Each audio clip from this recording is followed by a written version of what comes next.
में क्या देखे थे? ब्रह्मांड को, यूनिवर्स को देखे थे। कल हमने यूनिवर्स के बारे में आपसे बात किया था, ब्रह्मांड के बारे में बात किया था, उसके अंदर ब्रह्मांड की परिभाषा को बताया था, पहली बार उसका शब्द कौन दिया ये बताया था, कब दिया था ये बताया था, फिर ब्रह्मांड के संबंधित कुछ सिद्धांत बताए थे आप लोगों को, जैसे जियोसेंट्रिक, हेलियोसेंट्रिक, ये सब बातें हम लोग किए थे। और आगे बढ़ते बढ़ते इस पे आए थे कि क्वेश्चन से हम लोग सुन के थे कि महाविस्फोट का सिद्धांत किससे संबंधित है, अर्थात ब्रह्मांड के निर्माण से संबंधित है। तो आज हम उसको पढ़ेंगे, महाविस्फोट का सिद्धांत मतलब big bang theory. Big bang theory.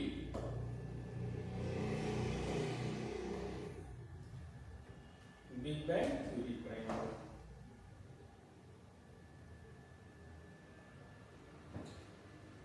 इसके बारे में आज हम लोग डिटेल पढ़ेंगे कि ये थ्योरी किसने दिया था, कब दिया था, और इस थ्योरी के हिसाब से क्या चीजें बदली हुई है या फिर इस थ्योरी में क्या बताया गया।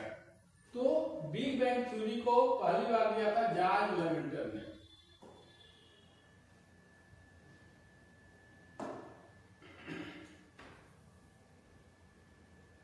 इस थ्योरी का प्रतिपादन किया था जॉर्ज लेवेंटर ने। जॉर्ज लेवेंटर।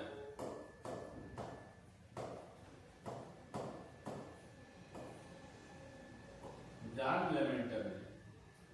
वैसे तो समय को लेकर थोड़ा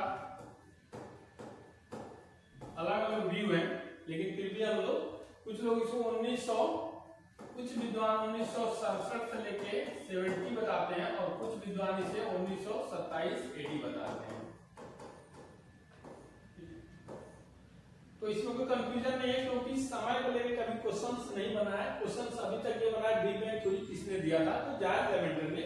ये हमारे लिए इंपॉर्टेंट है, अगर इसको हम ना भी याद करें कोई बात नहीं, वरना ऐसे हम मोटा मोटी देख भी सकते हैं और लिखा हुआ आप समझ भी सकते हैं, चाहे तो एक बार याद भी कर सकते हैं कि 1967 या 1927 में, बहुत ज्यादातर जगहों में 1927 दिया गया कि 1927 में जॉर्ज लेवेंटर नामक विद्वान ने क्या किया था, वैज्ञानिक ने बिग बैंग थ्योरी दिया था। और ये कहां के रहने वाले थे? जॉर्ज लेवेंटर बेल्जियम के रहने वाले थे।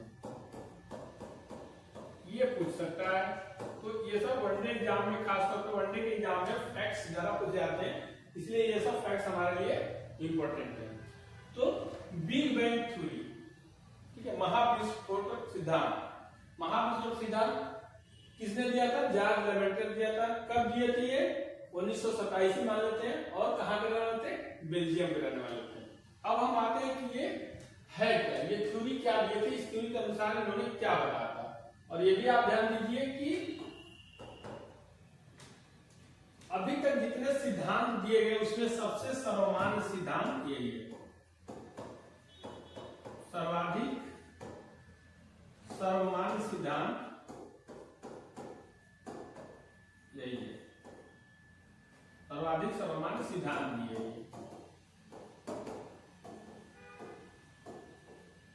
ठीक है, सर्वाधिक सर्वमान्य सिद्धांत है। मतलब ब्रह्मांड के निर्माण में जो सिद्धांत दिए गए, कई सिद्धांत है, उसको हम आगे धीरे धीरे करके पढ़ते जाएंगे, उसमें बिग बैंग थ्योरी के अनुसार सबसे सर्वमान्य सिद्धांत यही है। इस सिद्धांत का प्रतिपादन किए थे जॉर्ज लेवेंटर ने। कब किए थे? 1927 में। कहां के रहने वाले थे? बेल्जियम के रहने वाले थे। अब ये सिद्धांत है क्या, इसको हम लोग देखें, ये सिद्धांत क्या है।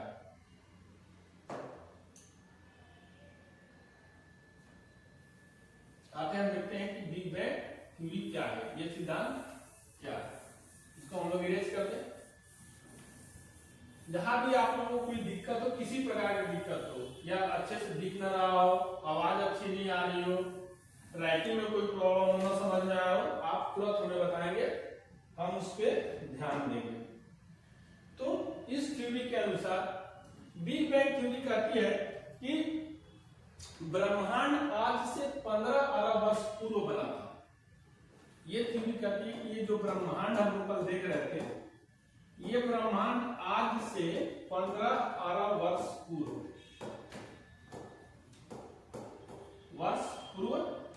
आज से लगभग 15 अरब वर्ष विशालकाय पिंड था और उस पूरे एक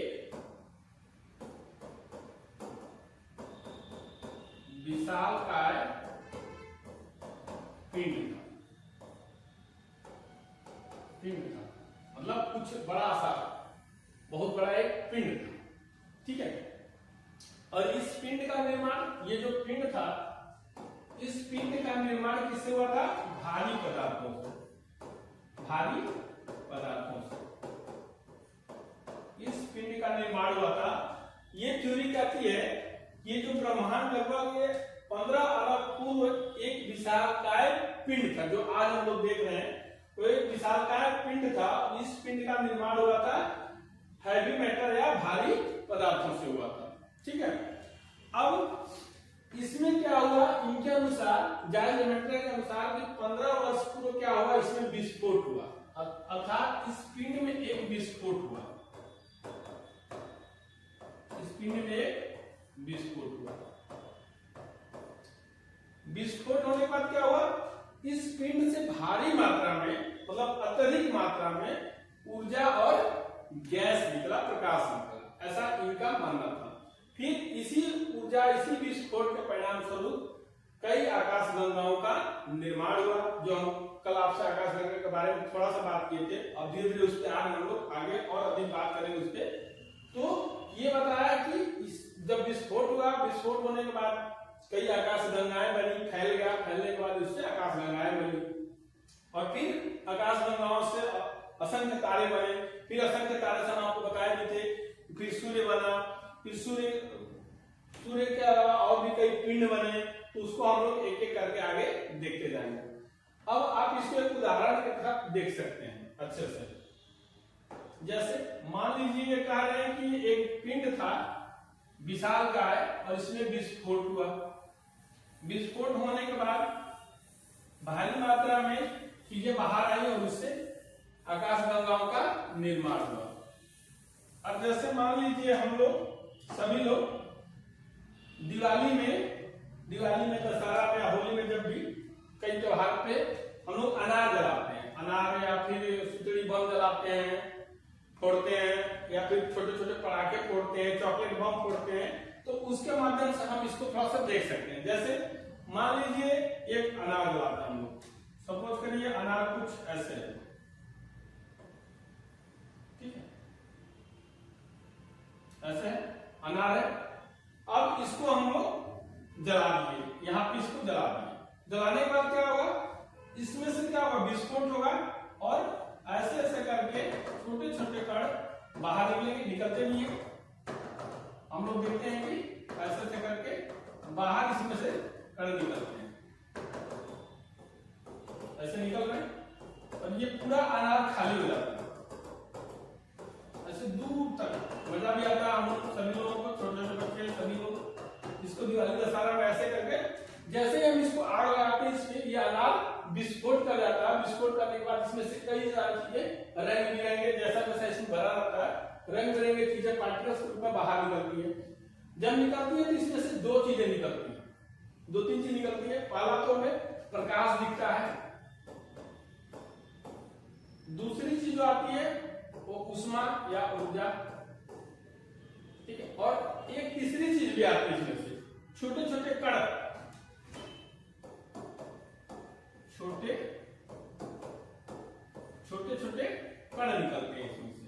सभी लोग ये प्रैक्टिकल है, ये सबके लाइफ में, सब लोग सुतली बम से लेके अनार या फिर छुरछुरी, जो भी आप जैसा भी बोलते हो, वो सभी लोगों ने फोड़ा होगा। तो सबको ये पता होगा कि जब भी अनार जब फूटता है तो उसमें से कई पार्टिकल्स निकलते हैं, प्रकाश, पहले तो लाइट, खूब रंग बिरंगे लाइटें निकलती है, फिर उसके नजदीक आप जाएंगे, आप देखेंगे तो उसमें गर्माहट होती है, उष्मा होती है, ऊर्जा होती है, और तीसरी चीज उसमें से छोटे छोटे कण निकलते हैं, जिससे कहा भी जाता है कि छोटे छोटे बच्चों को दूर रखा जाता है कि कण निकल कहीं आंख में लग जाए, कहीं लग जाए, जल लग जाए, इस वजह से दूर रखा जाता है। तो तीन चीजें निकलती हैं।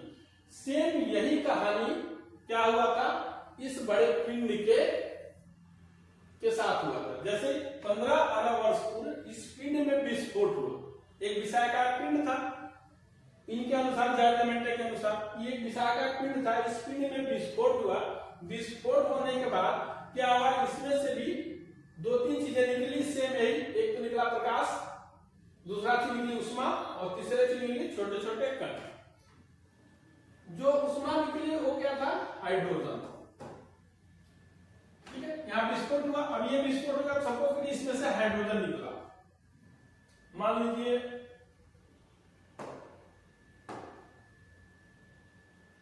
यहां पे जैसे एक हाइड्रोजन निकला, यहां पे एक हाइड्रोजन निकला, यहां पे एक हाइड्रोजन निकला, यहां निकला हाइड्रोजन, ये सब हाइड्रोजन निकल रहे हैं। यहां निकला ऐसे ऐसे ऐसे ऐसे ऐसे ऐसे हाइड्रोजन निकल रहे हैं। एक तो हाइड्रोजन निकल रहा है, दूसरा छोटे छोटे कण भी निकल रहे हैं। जैसे छोटे छोटे कण निकल रहे हैं, मान लीजिए कण कुछ ऐसा, एक छोटा कण यहाँ निकल गया, यहाँ यहाँ यहाँ यहाँ यहाँ, ऐसे छोटे छोटे कण भी निकल रहे हैं। तो जब ये विस्फोट हुआ था तब गर्मी बहुत अधिक थी इसके अंदर।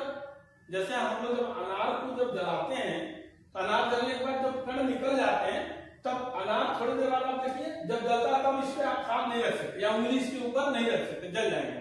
लेकिन जैसे ही यह अनार पूरा छुप जाता, निकल जाता, छूट जाता, उसके बाद आप चाहे तो इस पे उंगली रख सकते हैं, इसको पकड़ सकते हैं। इसका मतलब कि वातावरण वहां का ठंडा हो गया, यहाँ का टेम्परेचर का कम हो गया। पहले टेम्परेचर बहुत अधिक था, अब टेम्परेचर क्या हो गया है? कम हो गया। तो जब टेम्परेचर कम हो गया है तब जॉर्ज लेमेंटर का ये कहना था कि ये जो हाइड्रोजन थे, ये हाइड्रोजन थे, ये क्या किए? पहले दूर दूर थे। क्यों दूर थे? क्योंकि उष्मा बहुत अधिक थी, हीट बहुत अधिक है इनके अंदर, तो ये एक साथ नहीं आ पा रहे थे, दूर दूर थे। लेकिन जैसे ही टेम्परेचर कम हुआ, जब टेम्परेचर कम हुआ तो क्या हो गया? ये पास पास आना शुरू हो गए। मतलब एक हाइड्रोजन के अणु दूसरे हाइड्रोजन के अणु से जुड़ना शुरू हो गया। और ये बताया कि हाइड्रोजन प्लस हाइड्रोजन मिलकर हीलियम का निर्माण किया, ऐसा इनका मानना। तो और हम जानते हैं कि हीलियम से क्या मिलेगा हमें? दो चीज, ऊर्जा या उष्मा, और दूसरा चीज मिलेगा हमें प्रकाश। ठीक है, क्या हुआ? हाइड्रोजन के एक अणु दूसरे हाइड्रोजन के एक अणु से संलयन क्रिया द्वारा, ये क्रिया हो रही है संलयन के माध्यम से, ये क्रिया हो रही है। इसको हटा देते हैं थोड़ी देर के लिए।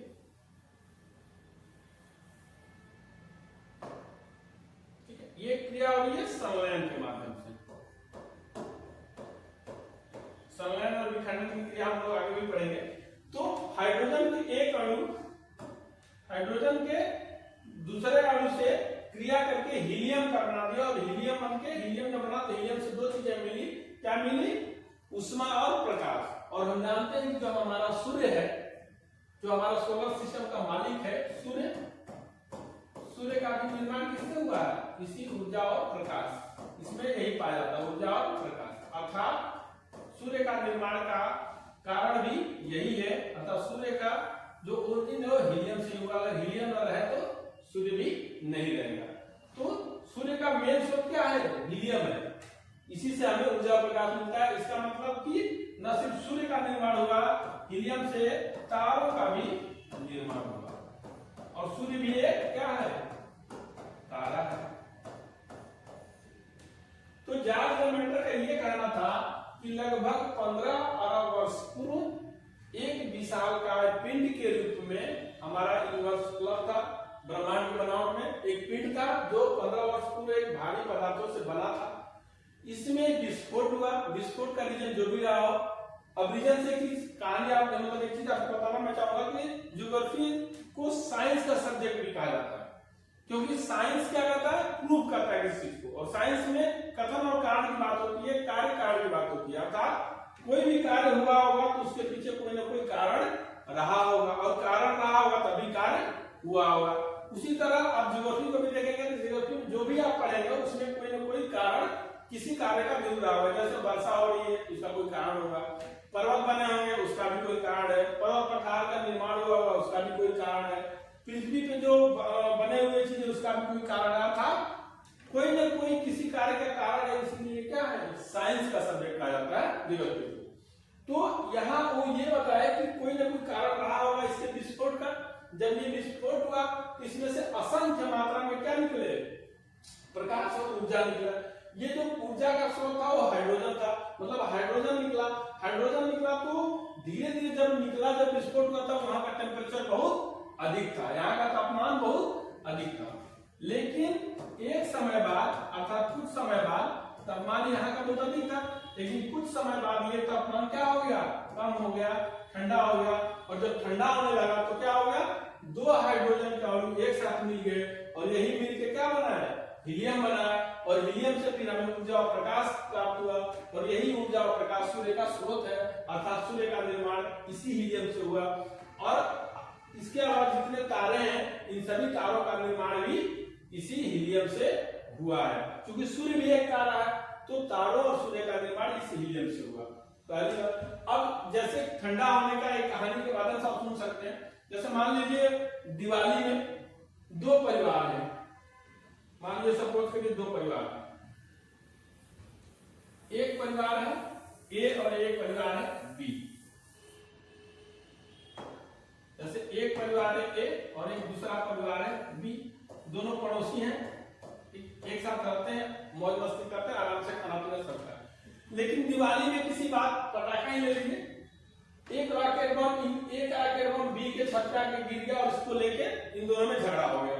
झगड़ा इस लेवल पे हो गया कि बात की बढ़ते बढ़ते हाथापाई तक आ गई और एक दुश्मनी का माहौल क्रिएट हो गया। परिणाम क्या हुआ, इनके यहाँ से खाना पीना, जाना आना, रहना, बातचीत करना सब बंद। मतलब थोड़ी देर के लिए लोग दुश्मन हो गए, दोस्त जहाँ थे वो दुश्मन हो गए, पड़ोसी नहीं रहे, बल्कि हार्ड लेवल बातें होने लगी इनके अंदर, बातचीत भी बंद हो गई। लेकिन ये तब हुआ ना जब इनके अंदर गुस्सा बहुत अधिक था, गर्मी बहुत अधिक था, दोनों लोग गर्म थे, दोनों परिवार के लोग एकदम देखना नहीं पसंद करते थे। तब की घटना है। धीरे धीरे अक्टूबर में मान लीजिए था दिवाली, नवंबर आया, थोड़ा सा माहौल शांत हुआ, दिसंबर आ गया, सर्दी पड़ने लगी, अंदर की गर्मी थोड़ी और ठंडी हो गई, पूरे परिवार की गर्मी थोड़ी ठंडी, जनवरी आया और ठंडी बढ़ गई, फरवरी आया गुलाबी मौसम हो गया, अच्छा लगने लगा। आस पड़ोस के भी लोग समझाने लगे कि भाई ऐसा करो कि ये लड़ाई झगड़े में कोई फायदा नहीं, मिलजुल के रहने में ही फायदा है, तो आप लोग मिलजुल के रहा करो। फिर कोई थर्ड पार्टी आया, थर्ड घर के लोग आए, तीसरे घर के लोग आए, उन्होंने समझाया और मार्च में आते आते होली तक इन दोनों लोगों में क्या हो गया, समझौता हो गया और फिर से ए और प्लस बी मिलके अच्छे से जीवन जीने लगे। सेम कहानी मैं इसलिए बता रहा हूं कि सेम कहानी इस महाविस्फोट के कारण हुआ। इसके साथ में ये हुआ जब विस्फोट हुआ तब गर्मी बहुत अधिक थी, हाइड्रोजन दूर दूर तक थे, इनके मॉलिक्यूल्स अलग अलग थे। जब गर्मी थोड़ी कम हुई, टेम्परेचर जब डाउन हुआ तो इनके मॉलिक्यूल्स पास पास आए और हाइड्रोजन मिलके हीलियम का निर्माण किया। हीलियम के निर्माण करने के बाद क्या हुआ, ऊर्जा और प्रकाश मिला और इसी ऊर्जा और प्रकाश से हमें सूर्य मिला।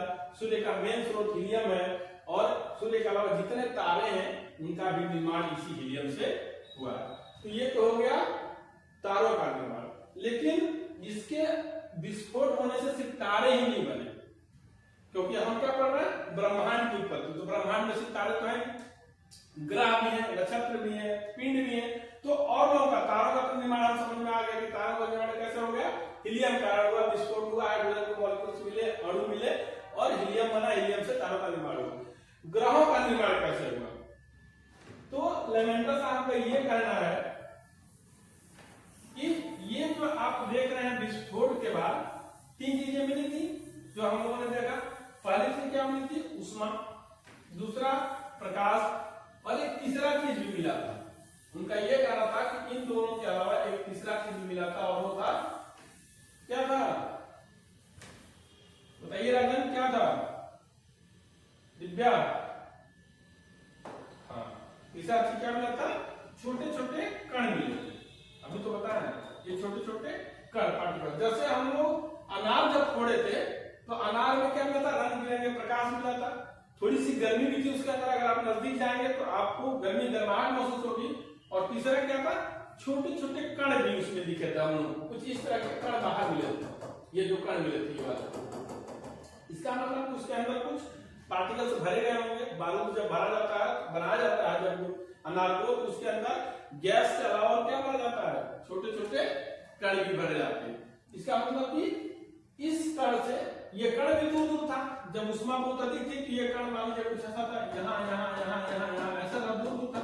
लेकिन जब टेम्परेचर कम हुआ, गर्मी कम हुआ तो ये कण छोटे छोटे ऐसे ऐसे समूह में आने लगे। सभी लोग अपने समूह के नजदीक आना चाहते हैं। जैसे हाइड्रोजन आ गया वैसे ही एक कण भी आ गया और ये बन के क्या हुए, एक भारी पिंड का निर्माण कर लिए और यही जो पिंड है ये ग्रह बने। अर्थात तारों का निर्माण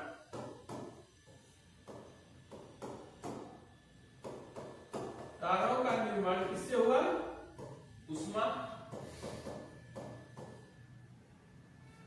या गैस कर सकते हैं, गैस से हुआ, गैसों से हुआ।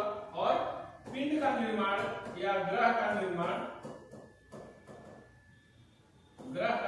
किससे हुआ, छोटे छोटे कणों से हुआ,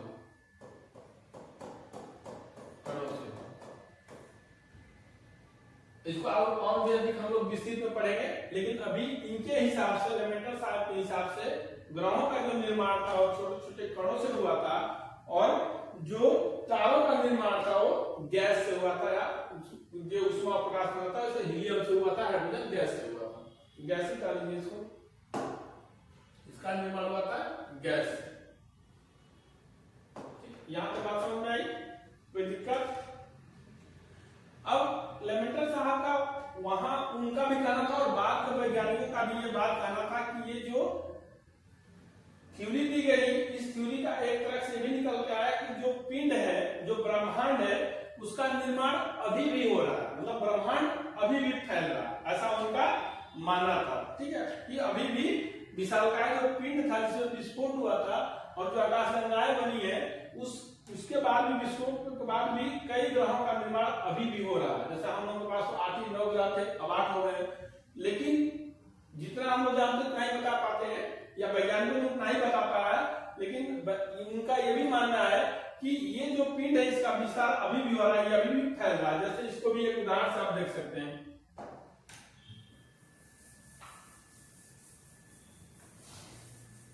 उसको आप एक और उदाहरण से देख सकते हैं। गुब्बारा सभी लोग देखे होंगे, सभी लोग गुब्बारा देखे होंगे। मान लीजिए गुब्बारा कुछ ऐसा है,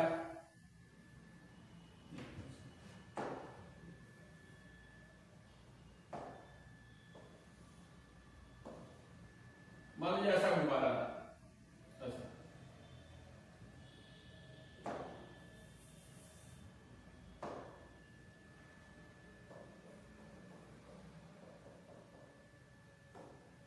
कुछ ऐसा गुब्बारा मान लीजिए।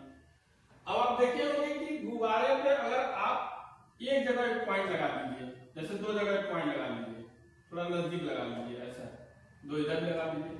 अब ये गुब्बारा फुला हुआ नहीं है, अभी से अगर आप गुब्बारे को फुला दें तो गुब्बारा का आकार कैसा हो जाएगा, कुछ ऐसा हो जाएगा, कुछ इस तरह का हो जाएगा, या फिर ऐसा हो जाएगा, कुछ ऐसा हो जाएगा। इसका मतलब कि ये जो पॉइंट थे, ये जो पिंड थे, ये पिंड कहां चले गए, एक यहाँ था तो अब एक यहाँ आ जाएगा, एक यहाँ आ जाएगा, एक यहाँ और यहाँ आ जाएगा और यहाँ आ जाएगा। इसका मतलब कि ये पिंड दूर दूर, ये पॉइंट जो आप यहाँ फुलाए हुए गुब्बारे को देख रहे थे, अगर गुब्बारे को फुला देंगे तो ये पॉइंट दूर दूर दिखना शुरू हो जाएगा, अर्थात प्रसार अभी भी हो रहा है, ब्रह्मांड का प्रसार अभी भी हो रहा है, ब्रह्मांड अभी भी फैल रहा है, उसके आकार में अभी भी वृद्धि हो रही है, ऐसा वैज्ञानिकों का मानना था। क्योंकि देखिए गुब्बारा जब छोटा था उसमें पॉइंट नजदीक नजदीक थे, गुब्बारे को जब हम फुला दिए पॉइंट अपने आप दूर होने लगा। इसका मतलब कि वैज्ञानिकों ने जब दूरबीन से देखा तो उन्हें पता चला कि कई आकाशगंगाएं जो हमें दिख रही हैं वो पहले नजदीक थी, अब वो आकाशगंगाएं उनके बीच की दूरियां बढ़ रही हैं और वो दूर दूर दिख रही हैं। जब आकाशगंगाएं फैल रही है, बढ़ रही है, इसका मतलब कि पिंड भी या फिर ब्रह्मांड भी क्या है, उसका विस्तार हो रहा है, बढ़ रहा है, ऐसा वैज्ञानिकों का मानना है। ये तो था बिग बैंग। अब चूंकि इसको एकल थ्योरी भी बोला जाता है, 1 पॉइंट थ्योरी भी बोला जाता है, 1 पॉइंट या सिंगल पॉइंट थ्योरी भी बोला जाता है, सिंगल पॉइंट थ्योरी। क्यों सिंगल पॉइंट थ्योरी क्यों बोला जाता है? क्योंकि अभी हम आपको बताया कि क्या था, एक विशालकाय पिंड था 15 पर पहले, इसमें विस्फोट हुआ विस्फोट होने के बाद क्या होगा, इसमें से असंख्य मात्रा में क्या निकले, उष्मा निकला, गैस निकला और धूल के कण निकले। लेकिन ये था एक ही पिंड, ऐसा नहीं कि 10-20 पिंड था, 100-200 पिंड था, उसमें विस्फोट हुआ था। एक पिंड एक बिंदु के रूप में था और इसी से विस्फोट होके इतने सारे चीजों का निर्माण हुआ। तो क्योंकि एक ही पिंड में विस्फोट हुआ, एक ही पॉइंट है, इसीलिए इसको सिंगल पॉइंट सिद्धांत भी बोलते हैं, एकल पॉइंट सिद्धांत भी बोलते हैं। ठीक है, यहां तक कोई दिक्कत? ठीक, ये है हमारा बिग बैंग थ्योरी। अब इनका मानना है कि बिग बैंग तो हो गया, ब्रह्मांड का निर्माण हो गया, यूनिवर्स का निर्माण हो गया, एक समय बाद यूनिवर्स का पतन भी हो जाएगा, क्योंकि साइंस में यही कहता है कि जिसका निर्माण हुआ उसका पतन भी जरूर होगा। तो वैज्ञानिकों का यह मानना है कि जब बिग बैंग हुआ है तो बिग क्रंच भी होगा। बिग क्रंच भी होगा। क्या है बिग क्रंच? इनका मानना है कि जब बिग बैंग हो गया है तो बिग क्रंच भी होगा। बिग क्रंच का मतलब यह है कि ये जो हम लोग एक बड़ा पिंड देख रहे थे, इसमें जब विस्फोट हुआ था तो यहां से हमें जो ऊर्जा और प्रकाश निकल के बाहर दिख रहे थे, ठीक है, ऊर्जा और प्रकाश लिए बाहर था, क्या था, उष्मा, प्रकाश और छोटे कण, ये जो इससे निकले थे, ये तो तब निकले थे जब इसमें विस्फोट हुआ था। जब विस्फोट हुआ था तो क्या था, उष्मा बहुत अधिक हुआ था, टेम्परेचर बहुत अधिक हो गया था। लेकिन कुछ 100 सालों बाद, कुछ 1000 सालों बाद, लाख सालों बाद क्या होगा, अभी भी हम लोग देख रहे थे कि धीरे धीरे टेम्परेचर जो अप था वो डाउन होने लगा, कम होने लगा। टेम्परेचर कम होने के बाद हमें क्या मिला था कि हाइड्रोजन के 2 अणु मिलकर हीलियम का निर्माण कर पाए थे, हीलियम का निर्माण कर पाए थे। इसका मतलब कि लाखों वर्ष बाद, करोड़ों वर्ष बाद जब भी ऐसा कुछ होगा, ये धीरे धीरे जो बाहर का टेम्परेचर कम होते होते, अंदर का टेम्परेचर कम हो गया, बाहर का भी टेम्परेचर कम होते होते ये एक पॉइंट पे फिर से उड़ जाएगा और ये सारी चीजें फिर आकर एक पॉइंट पे इसी पिंड में समाहित हो जाएंगी और सब कुछ फिर से एक पॉइंट हो जाएगा, अर्थात बिग क्रंच हो जाएगा। क्रंच का मतलब होता है सिकुड़ना, एक जगह मिल जाना, फिर से पुरानी वाली स्थिति में आ जाना। तो जब बिग बैंग हुआ तो प्रकाश बहुत अधिक निकला, उष्मा बहुत अधिक निकली, टेम्परेचर बहुत अधिक हो गया। फिर जब टेम्परेचर कम हो जाएगा, प्रकाश फिर से वापस आएगा, उष्मा फिर से वापस आएगी और धीरे धीरे क्या हो जाएगा, बिग क्रंच हो जाएगा। एक पॉइंट पे सभी लोग सिकुड़ जाएंगे और बिग क्रंच की स्थिति होगी। वैज्ञानिकों का कहना है कि जब बिग क्रंच होगा फिर कुछ ऐसी घटनाएं घटेंगी, उसके बाद फिर से बिग बैंग होगा, फिर बिग क्रंच होगा और ये प्रक्रिया अनवरत चलती रहेगी। तो इसलिए वैज्ञानिकों का यही कहना है कि इस पूरे पृथ्वी का या यूनिवर्स का कभी भी समापन नहीं होगा। एक बार बिग बैंग होगा, बिग क्रंच होगा, बिग बैंग होगा, बिग क्रंच होगा और ये प्रक्रिया चलती रहेगी। ठीक, यहां तक कोई दिक्कत हो तो बताइए आपको। तो पड़ोसियों से झगड़ा कर भी लेना है तो थोड़े समय बाद क्या कर लेना है, बिग बैंग हो भी जाए तो बिग क्रंच की स्थिति में वापस आ जाना है, तभी जीने का असली मजा है। ठीक है, कोई दिक्कत हो तो बताइए। नहीं दिक्कत। अब ये जो तारों बिग बैंग के बाद उष्मा को निकला और तारों का निर्माण हुआ, तो तारों का जो सर्वाधिक निर्माण होता है या तारों का सर्वाधिक संकेंद्रण कहां होता है,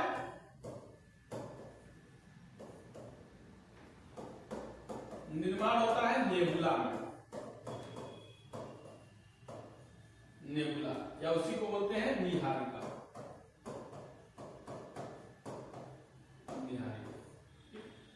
तारों का सर्वाधिक निर्माण नेबुला में। जैसे जब बिग बैंग हुआ तो मान लीजिए जैसे हम इस कमरे में हैं, अब इस कमरे में अगर 50 लोग हैं तो 50 लोगों की उष्मा, 50 लोगों की गर्मी, 50 लोगों की भाषा बोलने से, 50 लोगों के रहने से कुछ तो इसका इफेक्ट पड़ेगा। इसका मतलब सर्वाधिक संकेंद्रण कहाँ है, इसी कमरे में। बाकी कमरों में 2 लोग हैं, 4 लोग हैं या 5 लोग हैं, नहीं भी है।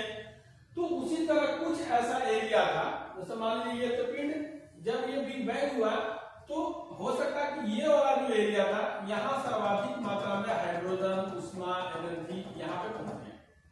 तो ये जो एरिया है यही तारों का क्या है, फैक्ट्री ऑफ स्टार है, तारों के बनने का घर है।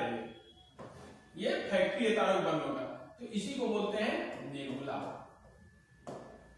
इसी को बोलते हैं नेबुला। मतलब यहाँ से चीजें बाहर निकली, वो कई एरिया में गई, बहुत व्यापक एरिया में गई, बड़े विस्तृत क्षेत्र में गई, लेकिन कुछ ऐसे क्षेत्र रहे, ऐसे कई क्षेत्र रहे जहां पे इन हीट का, ऊष्मा का संकेंद्रण ज्यादा मात्रा में हुआ और वहां पे तारों का निर्माण ज्यादा हुआ, इसीलिए उसको बोलते हैं फैक्ट्री ऑफ स्टार, या एक दूसरी भाषा में उसको बोलते हैं नेबुला, अर्थात निहारिका बोलते हैं। ठीक है, यहां पे कोई दिक्कत नहीं, बहुत बढ़िया। ठीक है, तो प्लैनेट हम लोग ग्रह का निर्माण देख लिए, तारों का निर्माण देख लिए। तारों का निर्माण कैसे हुआ, हीलियम से हुआ अर्थात गैसों से हुआ, और ग्रह का निर्माण किससे हुआ, धूल कण से हुआ, ऐसा कहा जाता है। इससे फिर आकाशगंगा का बताए थे, यहीं से आकाशगंगाओं का निर्माण हुआ, कई आकाशगंगा बनी, जहां आकाशगंगा सर्वाधिक बनती है उसको बोलते हैं बल्ब। आकाशगंगा, आकाशगंगा का सर्वाधिक या आकाशगंगा का केंद्र कह लीजिए, सर्वाधिक जगह केंद्र कह लीजिए, आकाशगंगा का केंद्र को बोलते हैं बल्ब। आकाशगंगा का केंद्र क्या कहलाता है, बल्ब कहलाता है। बल्ब का मतलब बल्क मात्रा में, वहां भी क्या हो रहा है, बल्क मात्रा में तारों का निर्माण हो रहा है, अर्थात गैसों का संकेंद्रण वहां पे ज्यादा मात्रा में। तो इस तरह ये था बिग बैंग थ्योरी।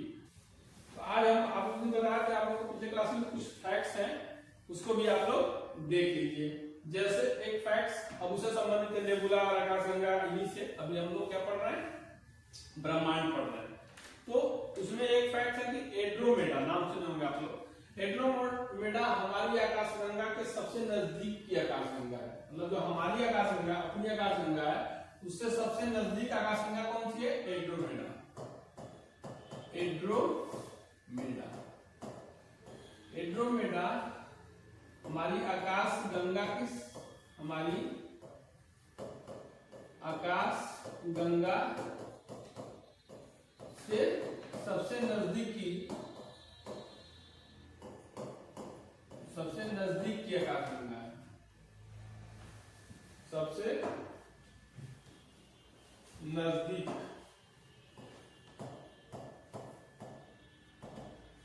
नजदीक की आकाशगंगा है, पहला फैक्ट। एक दूसरा भी फैक्ट है, और ये कितना है, 2.2, सबसे नजदीक का मतलब कि नजदीक भी इतना जितना कि हम लोग इमेजिन ही नहीं कर पाए। अब सोचिए 2.2 मिलियन प्रकाश वर्ष। एक नजदीकी होता है कि लखनऊ से इलाहाबाद, एक नजदीक होता है लखनऊ से जम्मू कश्मीर, एक नजदीक होता है कि इंडिया से अमेरिका। एक इसके नजदीक होने का मतलब कितना है, 2.2 मिलियन प्रकाश वर्ष, इतना नजदीक है। तो ये दूर होता तो कितना होगा, इसी से अंदाजा आप लगा सकते हैं। 2.2 मिलियन प्रकाश वर्ष, और प्रकाश वर्ष क्या है, दूरी मापने की सबसे बड़ी इकाई है, जो इसको आप लोग जानते होंगे और नहीं जानते हो जान लीजिए। प्रकाश वर्ष क्या है, दूरी मापने की सबसे बड़ी इकाई है। एक प्रकाश वर्ष में कितना किलोमीटर होता है, ये दूरी मापने की सबसे बड़ी इकाई है, सबसे बड़ी इकाई है। एक प्रकाश वर्ष में कितना होता है, 9.461 into 10⁻12 किलोमीटर होता है। अब इसको अपने कॉपी पर आप लिख के देखिएगा, बना के पूरा कैलकुलेट करके इसको देखिएगा कि कितना नजदीक है ये आकाशगंगा हमारी आकाशगंगा से। ठीक, एक दूसरा फैक्ट है कि ओरियन नेबुला हमारी आकाशगंगा के सबसे शीतल, ओरियन नेबुला, एक ये हो गया, एक है दूसरा ओरियन नेबुला, नेबुला वही आकाशगंगा, जहाँ तारों का सम्मोहन होता है। आर्यन नेबुला हमारी आकाश गंगा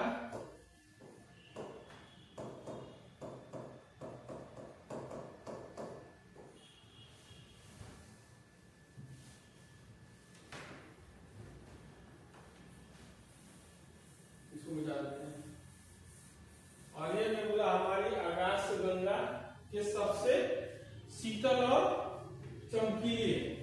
आर्यन नेबुला हमारी आकाश गंगा के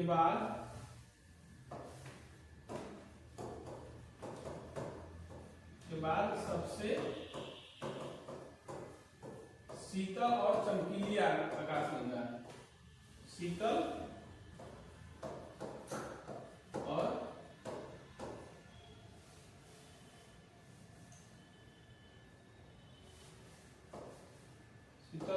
चमकीली आकाश गंगा।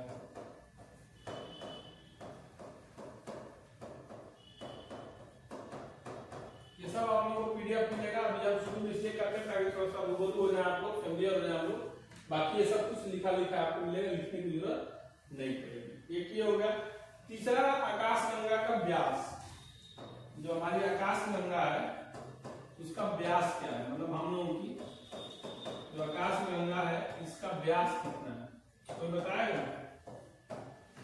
कोई भी बता दे? बताओ बिल्सा, बताओ कितना है? नहीं पता। 1 लाख प्रकाश वर्ष। 1 लाख प्रकाश वर्ष ये आकाश गंगा का व्यास। 1 लाख प्रकाश वर्ष। ठीक है। और कोई दिक्कत? ठीक, कोई दिक्कत और बताइए। उसी तरह प्लेनेमस सौर मंडल से बाहर। प्लेनेमस एक तीसरा और अगला फैक्ट है, इसको मिला देते हैं। ये सब एग्जाम में आए हुए क्वेश्चंस भी है, सिर्फ फैक्ट नहीं है। मैं इसलिए बता रहा हूँ कि आप लोग नोट भी कर लीजिएगा और हम पूछेंगे भी आप लोगों से। प्लेनेमस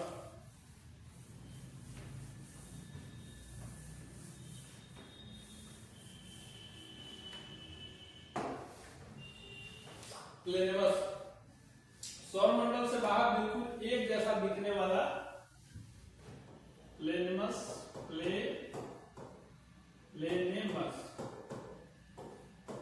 सौर मंडल से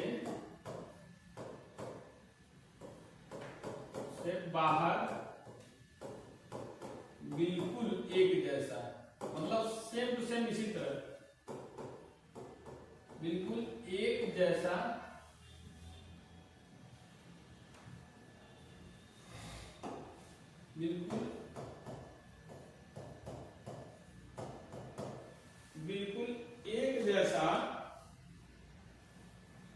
दिखने वाला जुड़वा पिंड।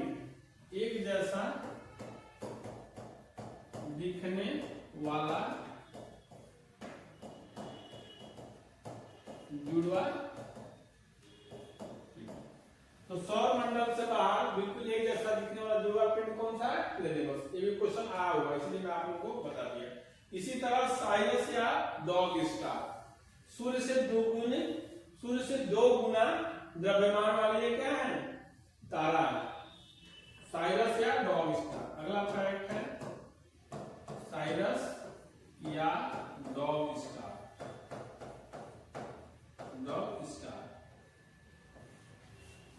ये क्या है? सूर्य से 2 गुना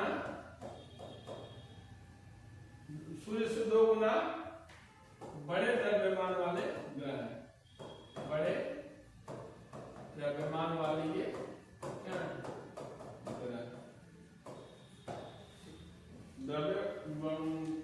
क्या है? सूर्य से 2 गुना बड़े द्रव्यमान वाले क्या ग्रह? तारा। सॉरी, तारा। सूर्य क्या है? तारा है। तो ये भी एक तारा है, द्रव्यमान वाले तारे हैं। ये कुछ ऐसा फैक्ट है जो आपके एग्जाम में आ सकते हैं और आए भी हुए हैं, तो आप लोग इसको लिख लीजिएगा। फिर कोई दिक्कत हो तो हमें बताइए। लिखिए। अच्छा,